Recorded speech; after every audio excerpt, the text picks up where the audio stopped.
Hello everyone, how are you all? All good? So welcome to the class students. तो आज हम लोग एक और टॉपिक पढ़ेंगे फ्रॉम द एनिमल फिजियोलॉजी जो कि है रेड ब्लड सेल्स पे, राइट। हमने पिछला वीडियो जो किया था, जब हमने स्टार्ट किया था अबाउट द ब्लड सेल्स या फिर सर्कुलेशन, तो वहाँ पर हमने फॉर्म्ड एलिमेंट्स देखे थे। बट मैंने आप लोगों को कहा था कि हम रेड ब्लड सेल्स के बारे में अलग से एक स्पेसिफिकली क्लास में पढ़ेंगे। तो यस, हम लोग आज we are just going to discuss about the red blood cells in detail. तो आज की क्लास में बच्चे हम लोग क्या क्या पढ़ने वाले हैं? आज की क्लास में हम लोग आरबीसी स्ट्रक्चर देखेंगे, उसका फंक्शन देखेंगे, राइट। इरिथ्रोबाइसिस क्या होता है ये देखेंगे। देन इरिथ्रोपाइटीन, यस, ये क्या है और इसका क्या रोल होता है इरिथ्रोपाइसिस में, that also we'll see. Also haematocrits, उसके वैल्यूज क्या होते हैं, और हिमोलिसिस यानी आपका आरबीसी का डिस्ट्रक्शन। तो everything related to the RBC we are just going to cover in today's class. So please class को पूरा अटेंड कीजिएगा, स्किप नहीं करना है कुछ भी, and try to make your notes while going with the class, ठीक है।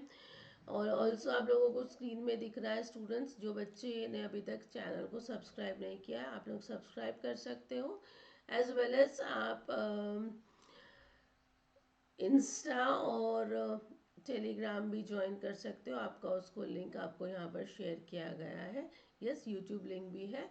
तो अकॉर्डिंगली आप इनको सब्सक्राइब कर लीजिए, ज्वाइन कर लीजिए, और वहाँ पर आके आपको एक फ़ायदा ये होगा कि आपको अपडेट्स मिलते रहेंगे। और यदि आपको कुछ डाउट्स है, आपके कुछ क्वेरीज है, आपको कुछ बोलना है related to other some other topics और अदर क्लासेस ऑल्सो, तो आप लोग मुझे वहाँ पर मैसेज भी कर सकते हो, ठीक है। So come on, we'll start with our today's class, and yes please do subscribe the channel as well as share the link as much as possible. Okay, तो यदि मैं रेड ब्लड सेल्स की बात करूँ तो सबसे पहले जैसे कि हिमेटोपाइसिस आपको दिख रहा है, ये हमने ऑलरेडी पिछली क्लास में कर लिया था पिछले वीडियो में, बट इसको एक बार गो थ्रू कर लेते हैं स्टूडेंट्स वेरी फास्ट। अब हिमेटोपाइसिस यानी क्या है बच्चों? ब्लड सेल्स, यस, या फिर सेलुलर कंपोनेंट्स के फॉर्मेशन के प्रोसेस को हम लोग बोलते हैं हिमेटोपाइसिस, है ना। यानी हमारे cellular components, blood cellular components जो बन रहे हैं वो दैट प्रोसेस इज हिमेटोपाइसिस। अभी ऑलरेडी हम लोगों ने देखा हुआ है, ये मैं डिटेल में आपको नहीं ले रही हूँ क्योंकि पिछले वीडियो में हमने कवर किया था, बट यस, उसको वेरी फास्ट एक बार यदि मैं ओवरव्यू करवा ले तो हम क्या देख सकते हैं कि मेटाबायोसिस में हम देखते हैं कि स्टार्ट कहाँ से होता है बच्चों। यहाँ पर स्टेम सेल्स रिस्पॉन्सिबल होते हैं, मेटाबायोटिक स्टेम सेल्स हम बोलते हैं एचएससी सेल्स, इजंट इट। अब ये स्टेम सेल्स सबसे पहले कहाँ पर अपीयर होते हैं? तो ये सबसे पहले अपीयर होते हैं, क्या ये बोन मैरो में अपीयर होते हैं? नहीं। During the development of the embryo the stem cells appears in the yolk sac. कहाँ पर होते हैं? यॉर्क सैक में अपीयर होते हैं। ये हमारे जो हेमेटोपोइटिक स्टेम सेल्स हैं, नियरली मैं बोल सकते हैं जो थर्ड वीक रहेगा ऑफ एम्ब्रियो डेवलपमेंट, ठीक है, ऑफ डेवलपिंग एम्ब्रियो, यहाँ पर वो सबसे पहले अपीयर होते हैं।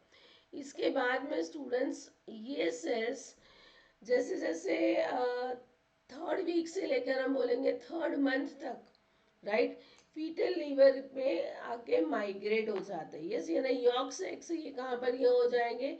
यॉर्क सैक से ये माइग्रेट हो जाते हैं कहाँ पर? फीटल लीवर में, ठीक है।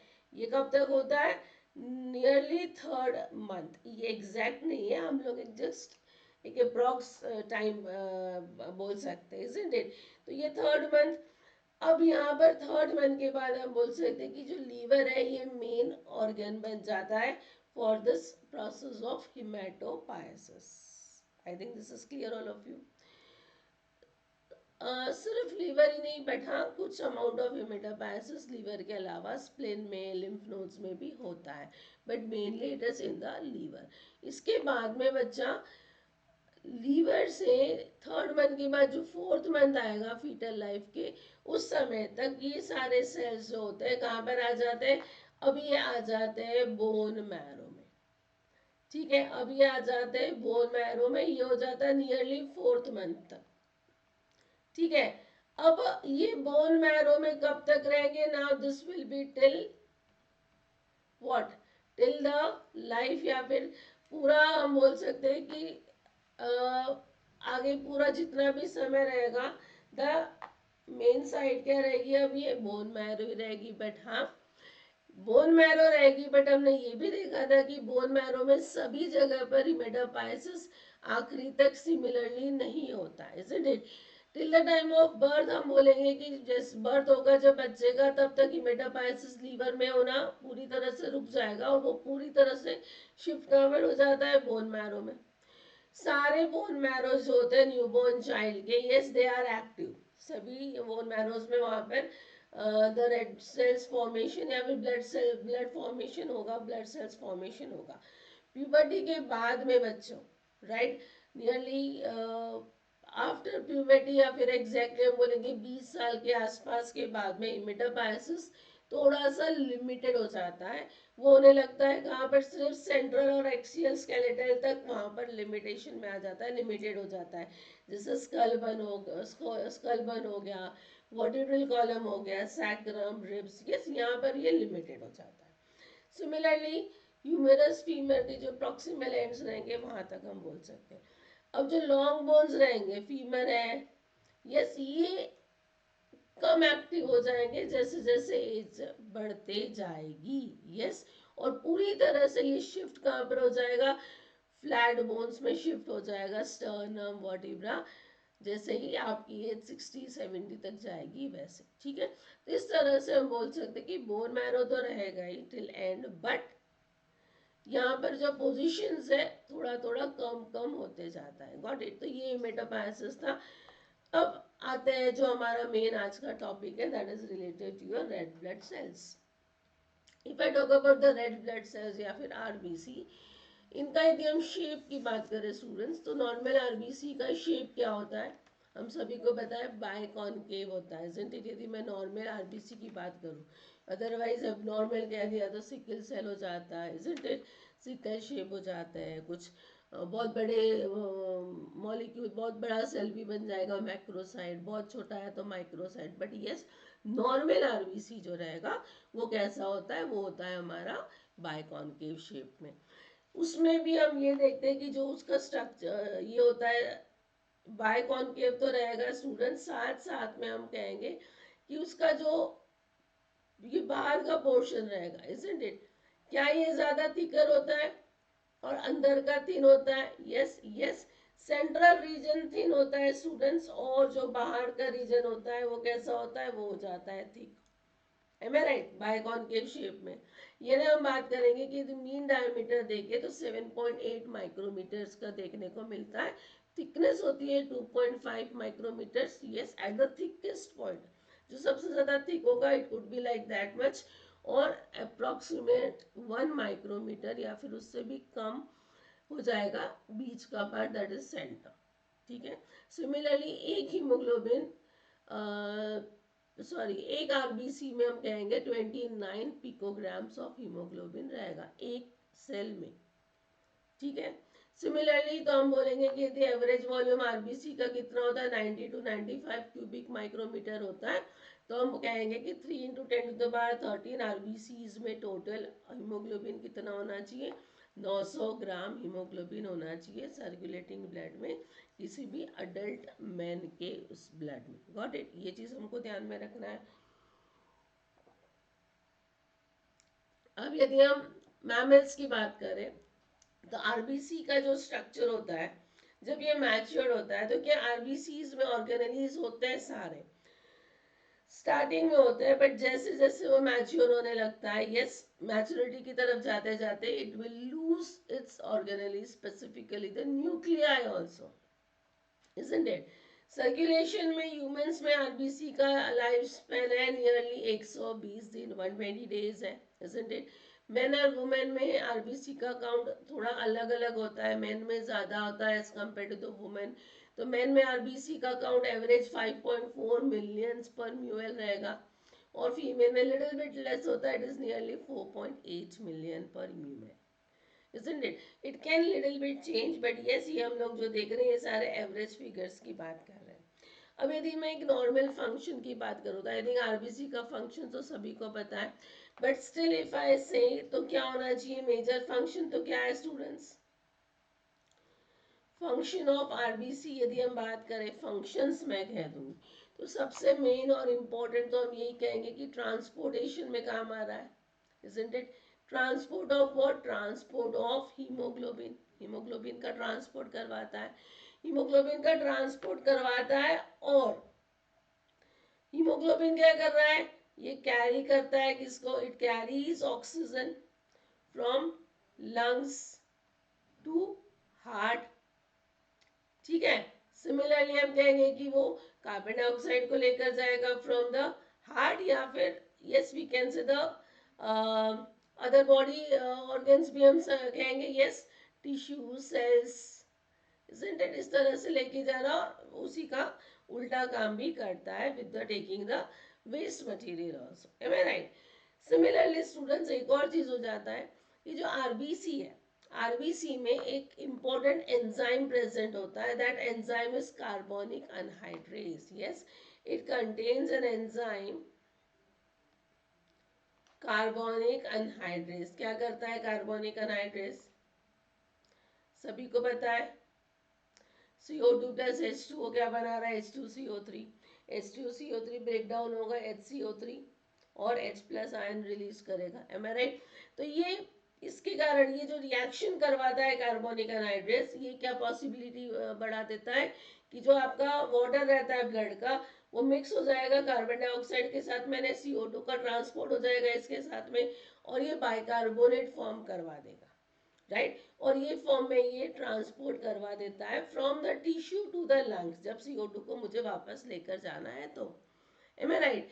इस तरह से एक और चीज हम यहाँ पर लिख सकते हैं कि जो हीमोग्लोबिन है हमारा, यस, सेल्स में एक तरह से किसका काम करता है, एक it can act as we can say excellent acid base buffer.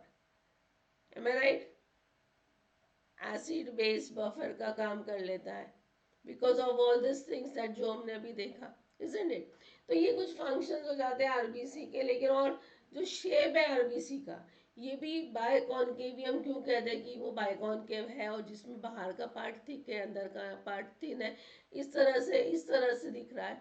इस तरह से होने से क्या हो जाता है, देखो बच्चों, surface area to volume ratio जो होता है इसका बहुत ज्यादा है. It is having a greater surface area to volume ratio.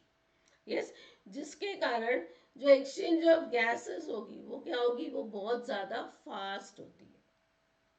M I right? Similarly जो ये शेप है इस तरह का शेप होने के कारण एक दूसरे के ऊपर बहुत जल्दी सेल्स, जो आरबीसी के रेड सेल्स है, एक दूसरे के ऊपर प्लेट्स के जैसे आराम से स्टैक्स की तरह से बन जाते हैं और इजीली फ्लो हो सकते हैं. सो द जो छोटी छोटी ब्लड वेसल्स होगी वहां से भी वो इजीली फ्लो हो जाता है. M I right? और साथ साथ स्टूडेंट्स आरबीसी को बेंड इजीली कर सकता है बिकॉज ऑफ दिस शेप. बहुत इजीली बेंड हो जाएगा, फ्लेक्स हो जाएगा, फ्लेक्सिबिलिटी अच्छी खासी हो जाती है, तो कहीं से भी ये निकल सकता है. छोटी छोटी कैपिलरीज भी है, वहां से भी वो पास हो सकता है. It can come out from there also. Right? तो ये शेप की भी जो स्पेसिफिसिटी हम कहेंगे कि बायकॉनकेव क्यों बेस्ट शेप है, तो ये हम लोग आरबीसी के रिलेटेड बोल सकते हैं. Isn't it? Now this was related to your RBC का स्ट्रक्चर, आरबीसी का फंक्शन. राइट? अब हम देखते हैं कि आरबीसी का फॉर्मेशन कैसे होता है, जिसको हम लोग क्या कहते हैं, ये स्टेप्स को या फिर ये प्रोसेस को हम कहते हैं इरिथ्रोपायसिस. यानी RBC production is called as erythropoiesis. Am I right? कहाँ पे होता है, ऑलरेडी हमने देख लिया. स्टार्ट हो रहा था कहाँ से, यॉर्क सेक से, देन लीवर. अब आखिरी में हम देखेंगे कि आफ्टर द चाइल्ड बर्थ वो कहाँ पे होता है, रेड बोन मैरो में, या फिर some sort some out of is in the myeloid tissues also. ठीक है. सिमिलरली हमने ये भी अभी मैंने आपको स्टार्टिंग में देखा कि टिश्यू जो कि vertebrae, sternum, ribs, skull, scapulae, pelvis, proximal limb bones, humerus, femurs, यहाँ पर ये टिश्यूज प्रेजेंट होते हैं. यस, जो हम माइलर टिश्यूज की बात कर रहे हैं. नाउ यदि कभी for example generally red blood red bone marrow में ही इसका सिंथेसिस होता है, स्टूडेंट्स फॉर्मेशन होता है. बट इन केस कभी बॉडी में बहुत ज़्यादा ब्लड लॉस हो गया, ब्लड की बहुत ज़्यादा ज़रूरत है, सब तरह से कोशिश करने के बाद भी और ज़्यादा आरबीसीज की ज़रूरत पड़ रही है, देन जो येलो मैरो वाला एरिया होता है वो भी रेड में कन्वर्ट हो जाता है और वहाँ पर भी इरिथ्रोपायसिस स्टार्ट होता है। तो ये चीज़ आपने ध्यान में रखना है। अब आपको यहाँ जो नीचे दिख रहा है ये पूरा स्टेप्स है, स्टेम सेल से लेकर हमारा मैच्योर आरबीसी यानी इरिथ्रोसाइट फॉर्मेशन तक का, राइट। अब एचएससी जो है हिमोपैटिक स्टेम सेल्स, यहाँ से हमको पता है प्रोजेनाइटर सेल्स बनते हैं, लिम्फोइड और माइलॉइड। यहाँ पर ये माइलॉइड प्रोजेनाइटर सेल बनेगा, देन बीएफयूई, सीएफयूई, प्लोई, बेसोई, पॉली, ऑर्थोई, रेटिकुलोसाइट और इरिथ्रोसाइट। अब ये क्या है सारा? is definitely it is your erythrocyte, isn't it? अब ये स्टेप्स को वन बाय वन हम देखेंगे तो इस तरह से हम देख सकते हैं कि सबसे पहले स्टूडेंट्स देखो ध्यान से सुनो, जो बच्चों को लिखना है you can note it down also. बहुत सारे स्टेजेस के थ्रू ये पास होता है आरबीसी जब ये अपना डेवलप मैच्योर हो रहा है तो सबसे पहले जो हिमोपैटिक स्टेम सेल्स होते हैं या फिर हम कहेंगे हीमोसाइटोब्लास्ट जो कि बोन मैरो में होते हैं, यस एचएससी सेल जिसको भी हम बोलते हैं, राइट, स्टेम सेल्स ही होते हैं ये हीमोसाइटोब्लास्ट, वो प्रोड्यूस करते हैं माइलॉइड स्टेम सेल्स जो ये हमने अभी देखा, राइट, ये प्रोड्यूस करेंगे माइलॉइड स्टेम सेल्स और ये माइलॉइड स्टेम सेल्स बाद में आरबीसी, डब्ल्यूबीसी, प्लेटलेट्स ये बनाता है। लिम्फोइड स्टेम सेल्स जो रहते हैं they are forming the lymphocytes, isn't it? तो ये जो प्लूरिपोटेंट एचएससी होता है स्टूडेंट्स या फिर हिमेटोसाइटोब्लास्ट जो होता है, राइट, हीमोसाइटोब्लास्ट जो कि कहां पर होता है? बोन मैरो में होता है। ये सबसे पहले कन्वर्ट होगा किसमें? ये कन्वर्ट होता है प्रो इरिथ्रोब्लास्ट में, राइट, ये कन्वर्ट होता है प्रो इरिथ्रोब्लास्ट। अभी प्रो इरिथ्रोब्लास्ट स्टेज जो होती है यहाँ पर आप देखो क्या दिख रहा है, बड़ा सा है, राइट, ये स्टेज में जो सेल होता है बड़ा होता है, साइज क्या होती है? नियरली 15 से 20 म्यूएम तक की साइज होती है। न्यूक्लियस प्रेजेंट होता है यहाँ पर, ये सेल में न्यूक्लियस यहाँ पर प्रेजेंट होता है।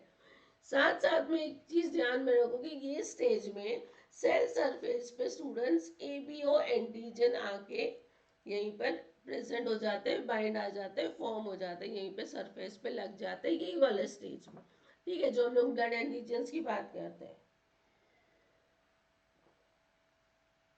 ये स्टेज में न्यूक्लियस तो प्रेजेंट होता है, cytoplasm it is less, right, less cytoplasm but it is like कैसा होगा? बेसोफिलिक होता है, राइट, कैसा साइटोप्लाज्म होता है? बेसोफिलिक साइटोप्लाज्म होता है।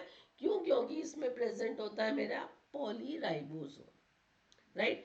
आरएनए का कंटेंट भी ज्यादा होता है, high RNA content is present in this stage, ठीक है। इसके बाद जो नेक्स्ट स्टेज होता है आरबीसी के डेवलपमेंट में, प्रो इरिथ्रोब्लास्ट के बाद में आ जाता है अर्ली इरिथ्रोब्लास्ट या फिर जिसको हम लोग बोलते हैं बेसोफिल इरिथ्रोब्लास्ट ऑल्सो, ठीक है।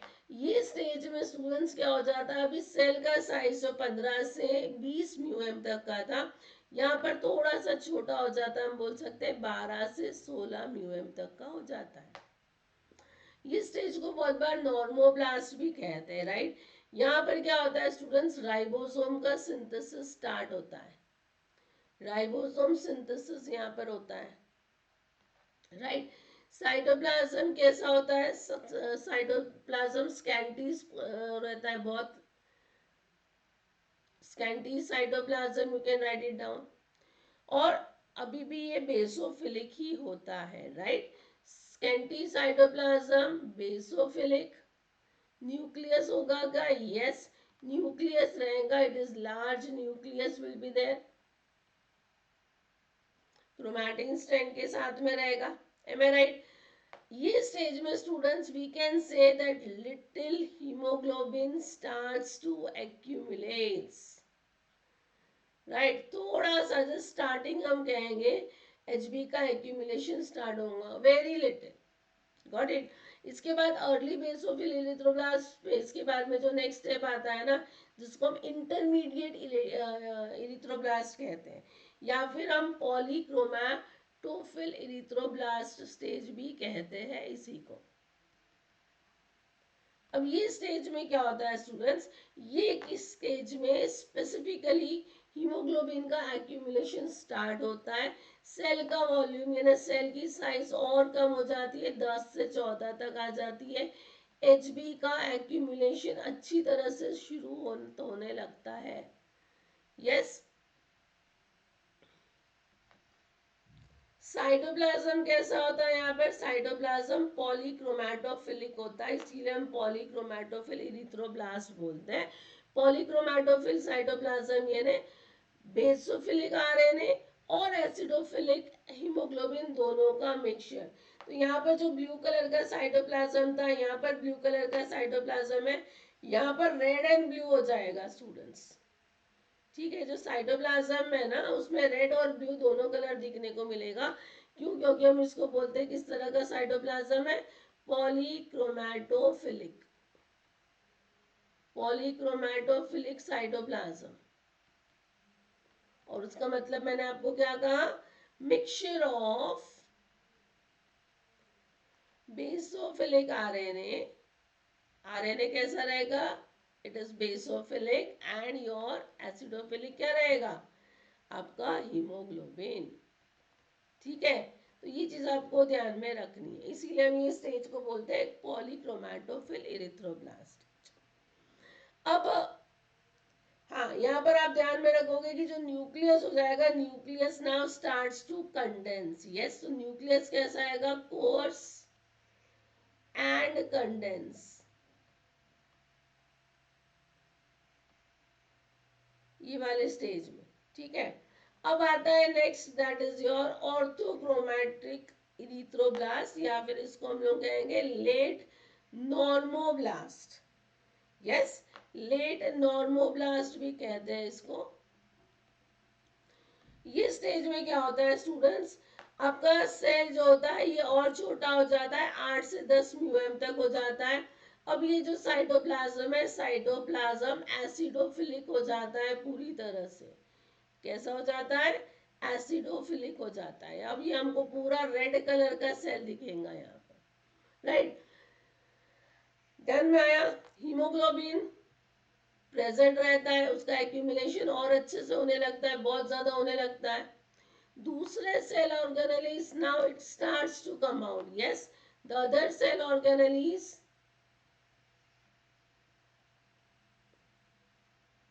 comes out, बाहर निकलना शुरू हो जाता है, क्योंकि हीमोग्लोबिन को स्पेस लगती है। न्यूक्लियस कंडेंस होना शुरू हो जाता है, न्यूक्लियस कंडेंस होना शुरू हो जाता है पूरी तरह से, राइट। छोटे साइज में, और बाद में एक्सट्रूड हो जाता है, बाहर निकल जाता है, एक्सट्रूडेड। ठीक है, endoplasmic reticulum also reabsorb, right. इसके बाद में जो नेक्स्ट स्टेप होता है, that is nothing but your reticulocyte. Reticulocyte जो है स्टूडेंट, रेटिकुलोसाइट में क्या होता है स्टूडेंट्स, यहाँ पर साइज और छोटा हो जाता है, साइज हो जाता है नियरली 7 to 7.5 म्यूएम तक का।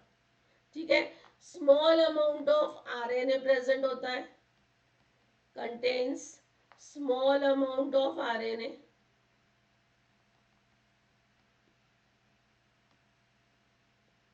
I think this is clear. 80% of hemoglobin यहाँ पर प्रेजेंट होगा, मोस्टली हीमोग्लोबिन यहाँ पर रहने हो जाता है, ऑर्गेनेली सारे लॉस्ट हो जाते हैं, राइट। फ्यू कुछ कुछ हम ऑर्गेनेलिस के रेमनेट्स देखेंगे, जैसे गोल्जी का रेमनेट्स, माइटोकॉन्ड्रिया, ऐसा तो रहेगा, but mostly they are all out, isn't it? अब ये जो रेटिकुलोसाइट स्टेज में आरबीसी रहता है, ये 1-2 दिन के बाद में मैरो से निकल के कहा जाता है, ब्लड कैपिलरीज में जाता है, और वहीं पर रहता है for more 1 to 2 days, 48 hours तक सर्कुलेशन में घूमता है। और उसी टाइम पे उसका जो बेसोफिलिक मटेरियल जो थोड़ा बहुत भी बचा होता है, वो पूरी तरह से डिसअपियर हो जाता है ये 2 दिनों में स्टूडेंट्स। और सेल जाके मैच्योर हो जाता है और क्या बन जाता है, matured RBC, that is your erythrocyte. तो इस तरह से हमारा हम बोल सकते हैं कि क्या हो रहा है, इरिथ्रोपायसिस हो रहा है, या फिर हम आरबीसी का डेवलपमेंट या फिर मैच्यूरेशन हो रहा है। I think this is clear students. So तो टोटल पीरियड जो होता है इरिथ्रोपायसिस का, यस, इरिथ्रोपायसिस को टोटल पीरियड यहाँ से यहाँ तक होने को जो पूरा समय लगता है, ये nearly takes place for 7 to 9 days, 7 से 9 दिन लगते हैं। यस, पहले 5 से 7 दिन प्रोजेनाइटर से रेटिकुलोसाइट बनने दो, राइट। यहाँ से प्रोजेनाइटर से रेटिकुलोसाइट तक आने तक क्या आएगा, हम कहेंगे 5 से 7 दिन यहाँ पर लगते हैं। और आखिरी के जो 2 दिन मैंने कहा 1 to 2 days रेटिकुलोसाइट से आपका जो इरिथ्रोसाइट बनता है। तो इस तरह से हम लोग कह सकते हैं कि 7 से 9 दिन का समय लगता है for a complete maturation of what, complete maturation of RBC. I think this is clear all of you. अब एक और चीज आपको ध्यान में रखनी है, जब ये पूरा स्टेज हो रहा है, जब ये डेवलपमेंट हो रहा है, उस समय में हमारी बॉडी में विटामिन B12 और फॉलिक एसिड का होना बहुत जरूरी हो जाता है। They are very important for the final maturation of RBC. क्यों भाई, क्यों इंपॉर्टेंट होता है? क्योंकि दोनों के दोनों स्टूडेंट्स क्या होते हैं, एनी कैसी भी करके देखोगे, एक साथ में नहीं, but yes in any way different way भी दोनों के दोनों जरूरी होते हैं थायमिडिन ट्राइफॉस्फेट की बनाने के लिए, उसके फॉर्मेशन के लिए। और थायमिडिन ट्राइफॉस्फेट क्या है, एक असेंशियल बिल्डिंग ब्लॉक है डीएनए का, राइट। तो यदि ये नहीं रहेंगे तो डीएनए की सिंथेसिस नहीं हो पाएगी, डीएनए की सिंथेसिस नहीं होगी तो how the maturation is possible, am I right.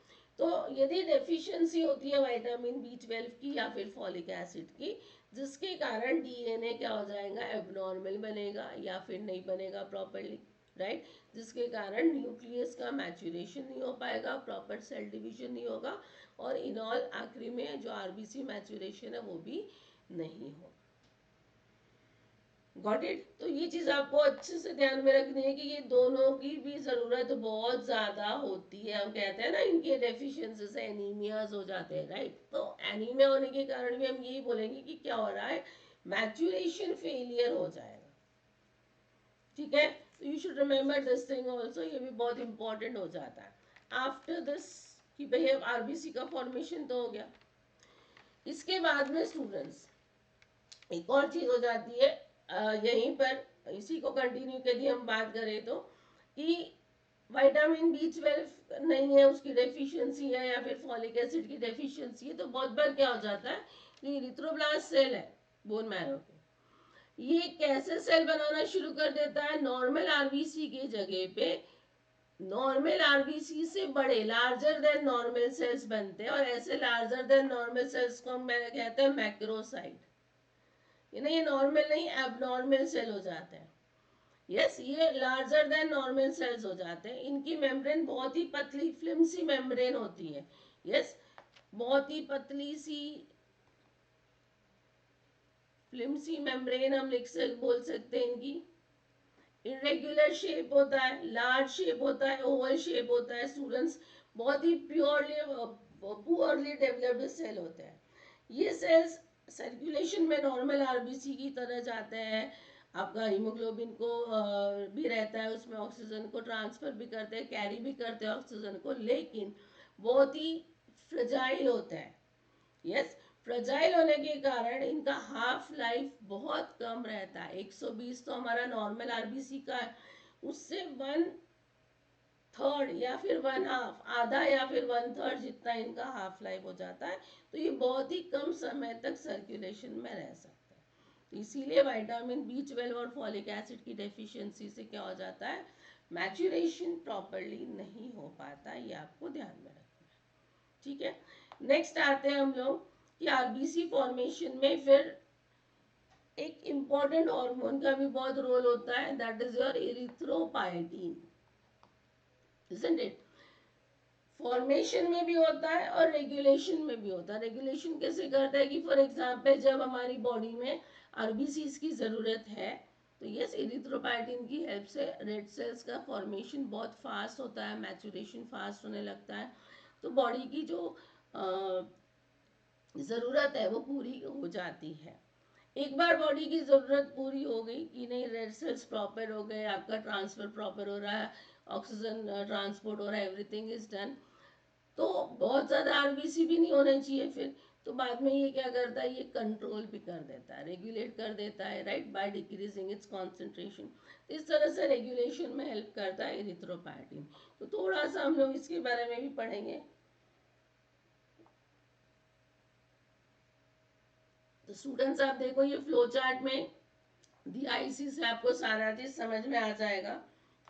यहाँ पर हमको दिया है the factors that decrease the oxygenation, right.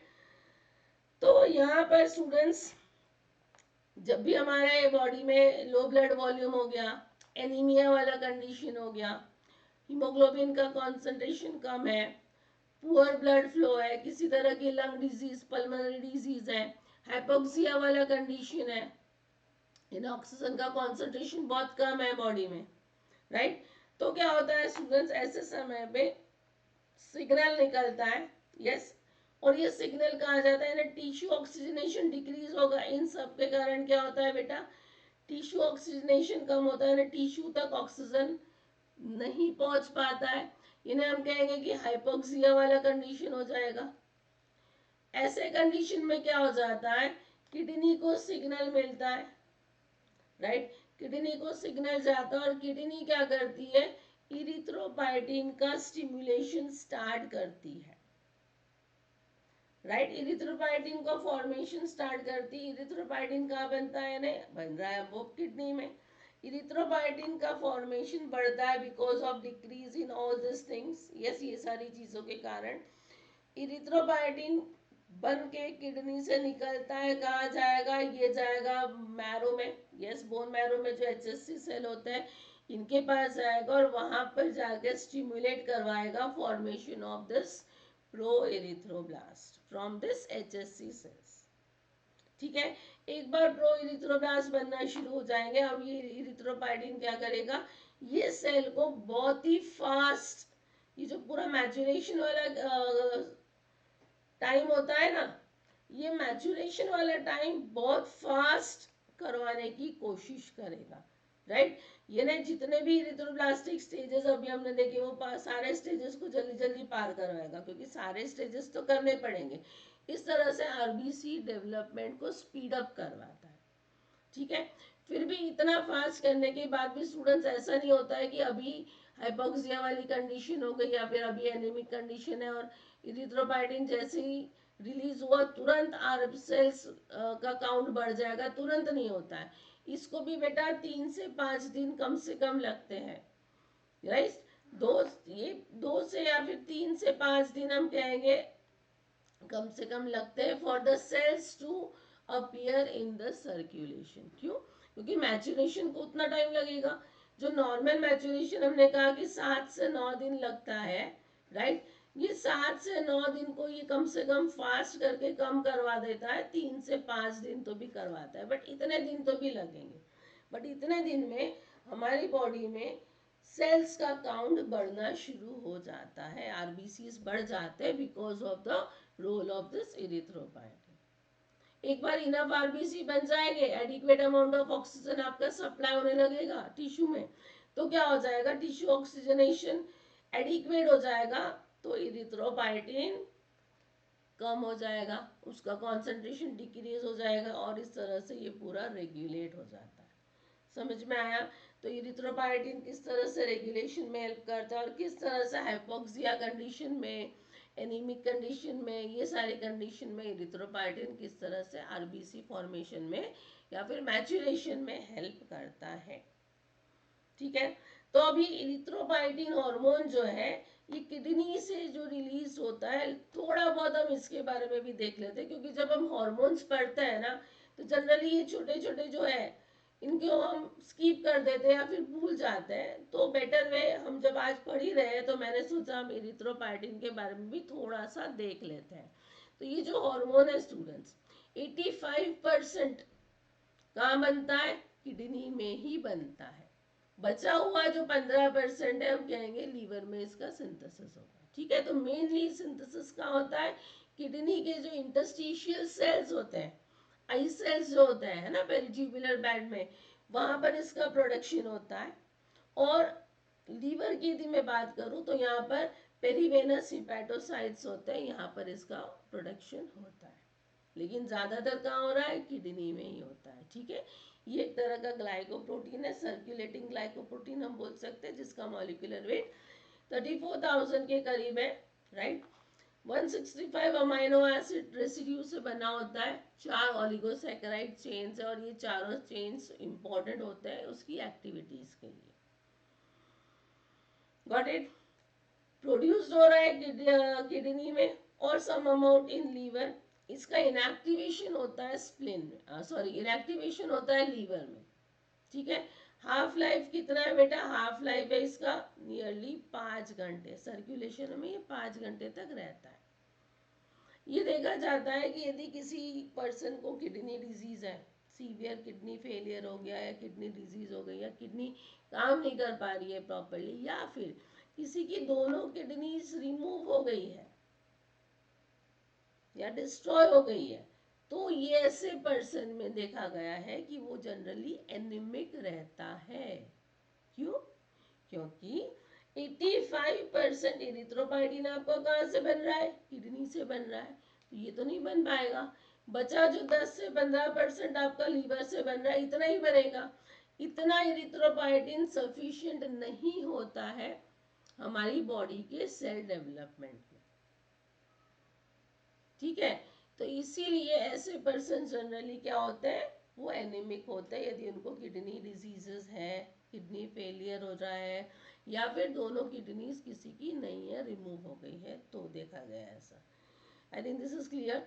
So erythropoietin का रोल बहुत ही ज्यादा है। अब ये कैसे काम करता है, इजंट इट? तो बच्चों, इरिथ्रोपाइटिन देखो क्या करता है, जब ये अपना रोल प्ले करता है तो इरिथ्रोपाइटिन सेंसिटिव कमिटेड स्टेम सेल्स को के नंबर्स को बढ़ाता है, जो हम HSC सेल की बात करें, और ये सेल्स जल्दी जल्दी अपने प्रोजेनाइटर सेल्स बना के क्या करते हैं? मैच्योर इरिथ्रोसाइट्स में कन्वर्ट करते हैं। इरिथ्रोपाइटिन का जो रेसेप्टर है, ये कौन सा रेसेप्टर फैमिली से जाता है? तो ध्यान में रखोगे, साइटोकाइनिन रेसेप्टर सुपर फैमिली को बिलोंग करता है, which is having a tyrosine kinase activity with a serine threonine kinases. Got it?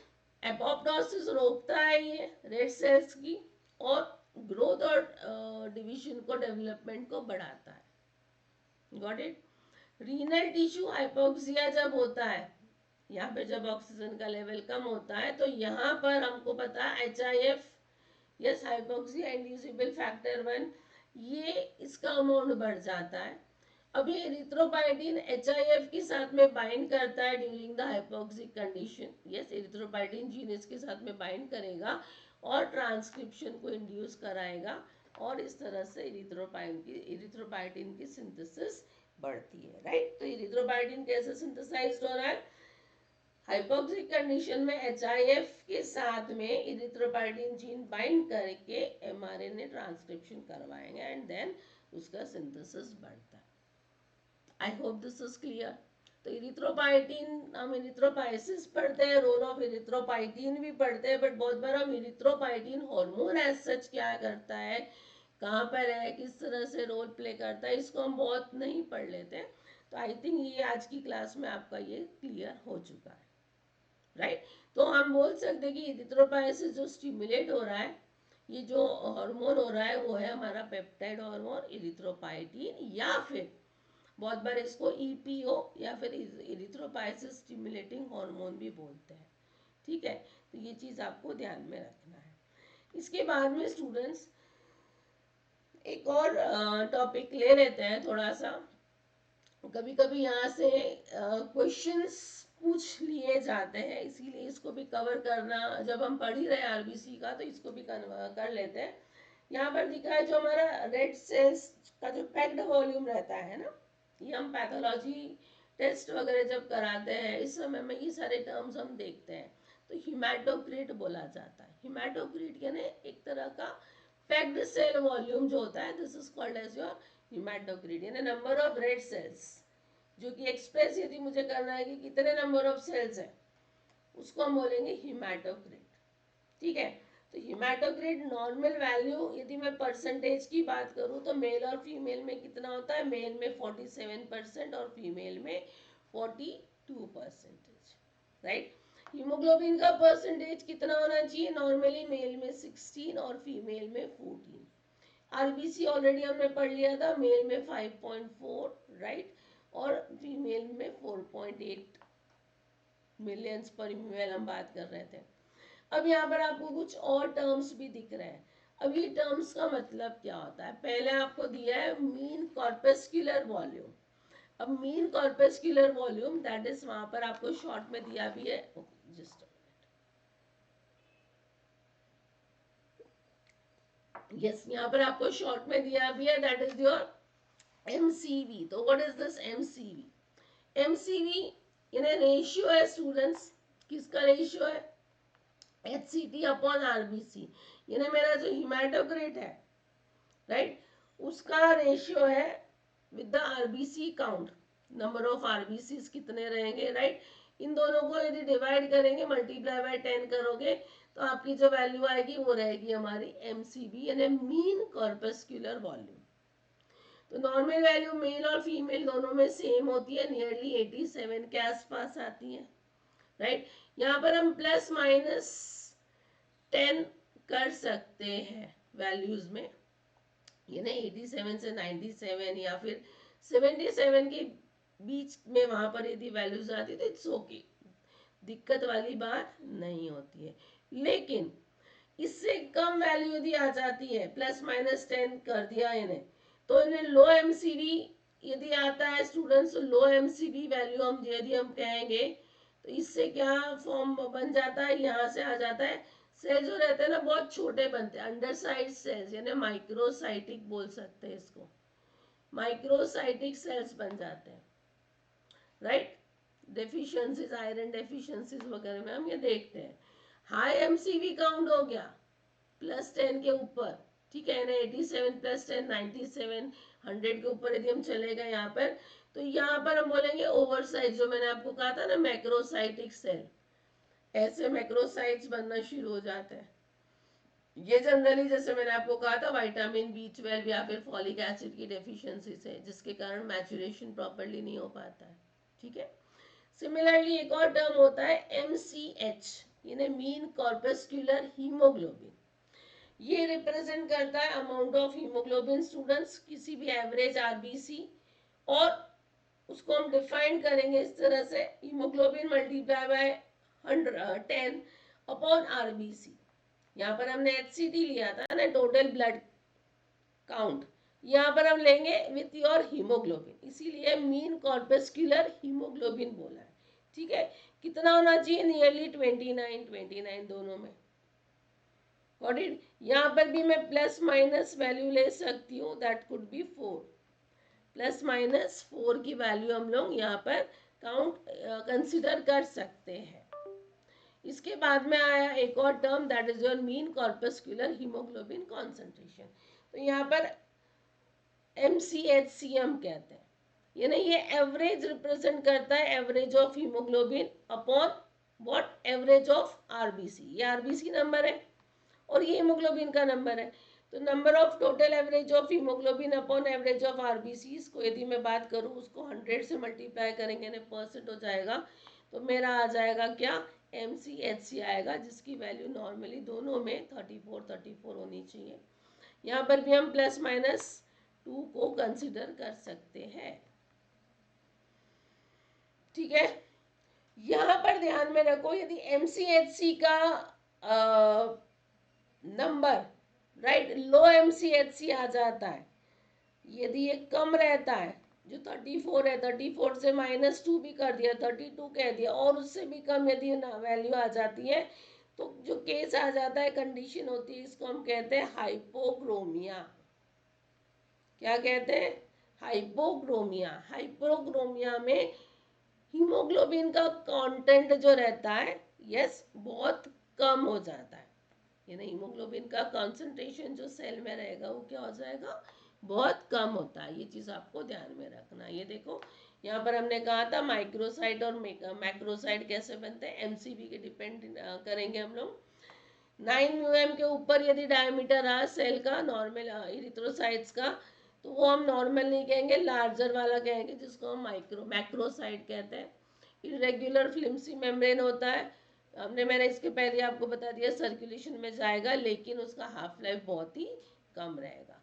यदि नॉर्मल से छोटी साइज के सेल्स बन जाते हैं तो हम उसको माइक्रोसाइट कहते हैं, ठीक है। सिमिलरली जो मैंने आपको हाइपोक्रोमिक इरिथ्रोसाइट कहा था, ये देखो ये एमसीएचसी की यदि हम बात करेंगे स्टूडेंट्स, तो ये आपका नॉर्मोक्रोमिक है, ऐसा नॉर्मल हीमोग्लोबिन रहता है, नॉर्मल आरबीसी रहता है, और ये हाइपोक्रोमिक है। इन्हें सिर्फ जो बाउंड्री रहेगी ये हमको लाल कलर की दिखेंगी, दूसरा पूरा कंटेंट वाइट है। यानी क्या है, हीमोग्लोबिन का परसेंटेज, हीमोग्लोबिन का कॉन्सेंट्रेशन बहुत कम है, इट इज लेस देन 28 ग्राम पर डीएल, ठीक है। इन्हें हाइपोक्रोमिया कहा, यानी समझ में आ जाना चाहिए कि एमसीएचसी कितना है, एमसीएचसी कम है, या फिर एमसीएचसी की वैल्यू कम है बहुत, तो कंडीशन को हम बोलते हैं hypochromia. I think this is clear all of you. तो ये थे सम टर्म्स जो हमको यदि हो सकता है कभी एग्जाम में पूछ ले तो हमको पता रहना चाहिए। अब आते हैं that is the last part of today's class, that is destruction of RBCs या फिर हीमोलिसिस, इजंट इट। हीमोलिसिस यानी जब रेड सेल्स हम कहेंगे कि बोन मैरो से हमने स्टार्टिंग से देखा कि भाई किस तरह से हमारा बोन मैरो में बन रहा है, बोन मैरो से सर्कुलेशन में आएगा, सर्कुलेशन में उसका हाफ लाइफ नियरली 120 दिन का है। उसके बाद में क्या होता है, अब ये मैच्योर सेल जो है, मैच्योर आरबीसी है, इसके पास में न्यूक्लियस नहीं है, इसके पास में इंपॉर्टेंट ऑर्गेनेल्स नहीं है, माइटोकॉन्ड्रिया नहीं है, ईआर नहीं है ना, प्रोटीन्स नहीं बना पाएगा, एनर्जी बहुत ज़्यादा नहीं बन पाएगी क्योंकि माइटोकॉन्ड्रिया नहीं है। तो ये कैसे सरवाइव करता है, फिर भी वो 120 दिन तक रह लेता है, राइट। तो इसके पास में बेटा क्या होता है, कुछ साइटोप्लाज्मिक एंजाइम्स होते हैं, राइट, जो कि क्या करते हैं, ग्लूकोज को मेटाबोलाइज कर सकते हैं, ग्लूकोज को मेटाबोलाइज कर सकते हैं और small amount of ATP form कर सकते हैं, एनर्जी बना सकते हैं। जैसे एनेरोबिक मेटाबॉलिज्म हो जाता है ग्लूकोज का, इससे क्या करेंगे, स्मॉल अमाउंट ऑफ एनर्जी बनाते हैं और यही उसको काम में आती है। ये एंजाइम साथ साथ में फ्लेक्सिबिलिटी मेंटेन करते हैं सेल मेम्ब्रेन की, आयरन ट्रांसपोर्ट्स करवाते हैं स्टूडेंट्स, और सेल के आयरन को क्या करते हैं, यस, हीमोग्लोबिन के आयरन को फेरस फॉर्म में रखते हैं, यस, फेरस फॉर्म में मेंटेन रखते हैं, साथ साथ में प्रोटीन के ऑक्सीडेशन को भी रोकते हैं। तो ये सारा साइटोप्लाज्मिक एंजाइम्स जो प्रेजेंट होते हैं ये करते हैं, इससे हमारा ये सेल नियरली 120 दिन तक सर्कुलेशन में रह सकता है। बट धीरे धीरे जैसे जैसे सेल में, अब यहाँ पर क्योंकि इससे ज़्यादा it is not possible for that, क्योंकि ये स्ट्रक्चरल प्रोटीन्स नहीं बना पाएंगे, कुछ रिपेयर है, डैमेज हुआ है तो रिपेयर नहीं कर सकते, एम आई राइट। तो एक बार सेल मेम्ब्रेन फ्रेजाइल होना शुरू हो जाती है, वेयरिंग आउट होना शुरू होता है, तो ये रेड सेल्स अपने आप को सेल्फ डिस्ट्रक्ट करवा लेते हैं, एपोप्टोसिस पे चले जाएंगे। कहाँ पर होता है, स्प्लिन, इसलिए स्प्लिन को हम ग्रेवयार्ड भी बोलते हैं उसका, isn't it? तो जो नेचुरल रूटीन डिस्ट्रक्शन होता है ये आरबीसी को, उसी को हम लोग क्या कहते हैं, हीमोलिसिस। इन्हें उन्होंने अपना लाइसिस कर दिया, ब्रेक डाउन कर दिया, ठीक है। तो आरबीसी का जब ब्रेक डाउन होता है स्टूडेंट्स, तो मेनली जो चीज बाहर आती है उसमें से वो क्या होता है, क्योंकि उसमें मैच्योर आरबीसी में सबसे ज्यादा तो क्या होता है, हीमोग्लोबिन ही होता है ना, दूसरी सारे ऑर्गेनेल्स तो निकल गए। सो जब आरबीसी का ब्रेकडाउन होता है तो स्टूडेंट्स हीमोग्लोबिन रिलीज होता है, एम आई राइट। अब ये हीमोग्लोबिन को क्या किया जाता है, ये हीमोग्लोबिन फेगोसाइटाइज हो जाता है बाय द मैक्रोफाज, मैक्रोफाज इस पर अटैक करेंगे, इसको फेगोसाइटाइज कर देंगे, राइट। इसके साथ साथ कफर सेल्स होते हैं लीवर के, स्प्लीन के जो मैक्रोफाज होते हैं ये सारे सेल्स क्या करते हैं, इस पे अटैक करते हैं। ठीक है, अब ये किस तरह से काम करते हैं, मैक्रोफाज ने हीमोग्लोबिन पे अटैक किया तो अब ये किस तरह से लाइसिस होगा, पूरी तरह से इसका ब्रेकडाउन कैसे होगा। तो देखो वह जल्दी से एक फ्लो चार्ट ही हम बनाते हैं। जो रेड सेल्स है मेरे, ये बर्स्ट हो गए, इन्होंने रिलीज क्या कर दिया, इन्होंने हीमोग्लोबिन रिलीज कर दिया। अब हीमोग्लोबिन जो मेरा रिलीज हुआ है स्टूडेंट्स, हीमोग्लोबिन दो उसमें हम इसको डिवाइड कर सकते हैं। एक पार्ट इसका आ जाता है ग्लोबिन, है ना, हीम और ग्लोबिन, और एक होता है हीम। ग्लोबिन जो है again it is your protein type, right. यहाँ पर ये ग्लोबिन का क्या हो जाता है, अमाइनो एसिड यहाँ से सेपरेट हो जाएंगे और ये यूटिलाइज हो जाएंगे। Amino acid separated and used in protein synthesis. तो इसका तो काम यही कहीं हो गया, प्रोटीन सिंथेसिस में हम इसको यूज कर लेंगे। अब आती है बात हीम की। हीम में स्टूडेंट्स दो चीज हो जाती है, एक पार्ट होता है that is called as iron, है ना, एक होता है आयरन, और दूसरा क्या होता है, पोरफायरिन रिंग। हीम का यदि हम स्ट्रक्चर देखेंगे तो, है ना। अब ये आयरन जो होता है, पहले हम आयरन की बात करते हैं।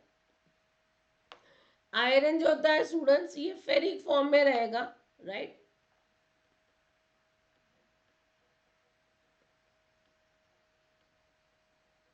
बाइंड करेगा किसके साथ में, बाइंड करेगा ट्रांसफेरिन के साथ में। ट्रांसफेरिन क्या करवाता है, ट्रांसफेरिन जब भी आयरन सर्कुलेशन में जाता है तो उसका दोस्त बन जाता है, उसको साथ में लेकर जाता है, राइट। तो ट्रांसफेरिन के साथ में बाइंड करके सर्कुलेशन में जाकर ये पहुंचता है आयरन कहाँ पर, लीवर में। लीवर में जाने के बाद में आयरन को यदि स्टोर होना है तो वो स्टोर हो जाता है लीवर में, it is stored, yes, in form of ferritin. Ferritin के फॉर्म में स्टोर हो जाएगा। लेकिन यदि उसको स्टोर नहीं होना है तो दूसरा केस क्या कर सकता है, दूसरा ये हो सकता है कि लीवर में जाकर यदि उसको स्टोर नहीं होना है तो वो जाएगा कहाँ पर, ये जाएगा बोन मैरो में, राइट, बोन मैरो में जाएगा और वहां जाकर न्यू आरबीसी फॉर्मेशन में हेल्प करेगा। तो ये फेड हो गया किसका, मेरा आयरन का। अब आते हैं, क्या बच रहा था, पोरफायरिन। यदि मैं पोरफायरिन की बात कर रही हूँ, राइट, पोरफायरिन ये सारा चीज कहाँ पर है बच्चा, हीमोग्लोबिन, ये सब क्या हो रहा है, जो मैक्रोफाज अटैक कर रहे हैं स्प्लीन में, है ना, कफर सेल्स, यहाँ पे बात हो रही है। ये पोरफायरिन कन्वर्ट होता है स्टूडेंट्स ग्रीन कलर के बिलीवर्डिन में। बिलीवर्डिन से येलो कलर का बिलीरुबिन बनता है, राइट। ग्रीन कलर का बिलीवर्डिन है तो येलो कलर का बिलीरुबिन बनेगा। अब ये जो बिलीरुबिन है ये कहाँ जाएगा, बिलीरुबिन जाता है लीवर में। ये कहाँ रिच किया, ये रिच किया लीवर में। लीवर में बिलीरुबिन जाएगा, लीवर से जाएगा ये स्मॉल इंटेस्टाइन में।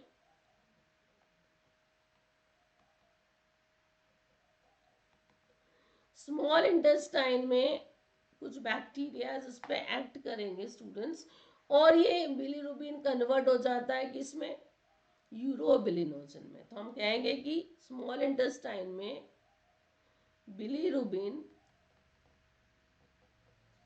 कन्वर्ट होता है यूरोबिलिनोजन में, ठीक है। अब यूरोबिलिनोजन से किडनी में जाएगा एक चीज, और एक चीज जाएगा कहाँ पर, लार्ज इंटेस्टाइन में। तो लार्ज इंटेस्टाइन और किडनी में क्या क्या चीज जा रही है, तो बच्चों किडनी में जाएगा आपका क्या, यूरोबिलिन, इन किडनी, और वहां से वो रिलीज हो जाएगा इन यूरिन, बाहर हो गया। यूरोबिलिनोजन से बनेगा स्टर्कोबिलिन, जो कि जाएगा कहाँ पर,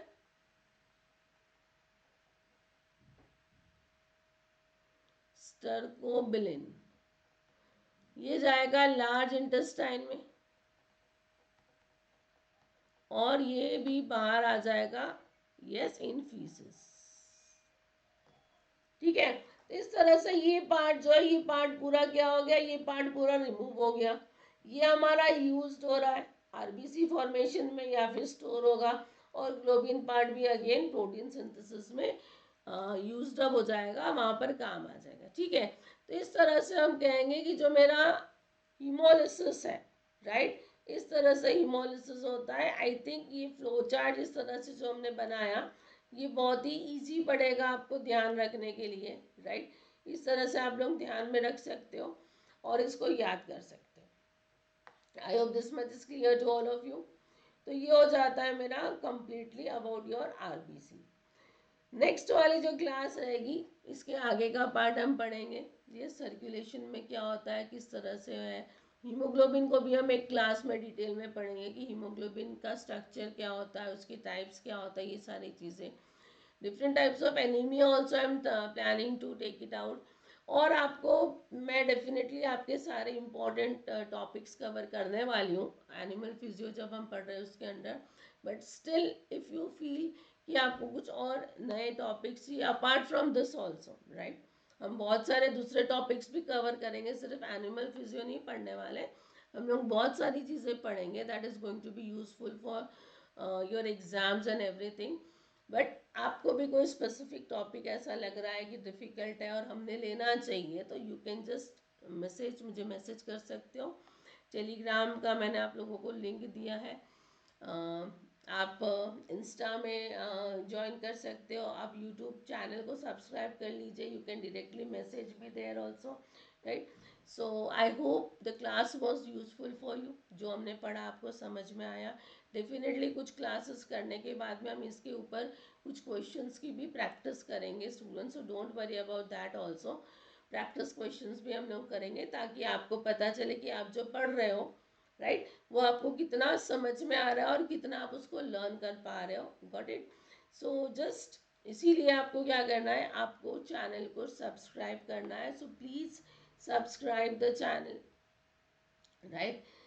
चैनल को सब्सक्राइब कीजिए, लिंक्स को ज़्यादा से ज़्यादा शेयर कीजिए और सेशन को लाइक कर दीजिए। Okay, so I am stopping over here, see you in the next class. Till then, all of you, bye bye, take care, and yes, keep learning. Bye, all of you.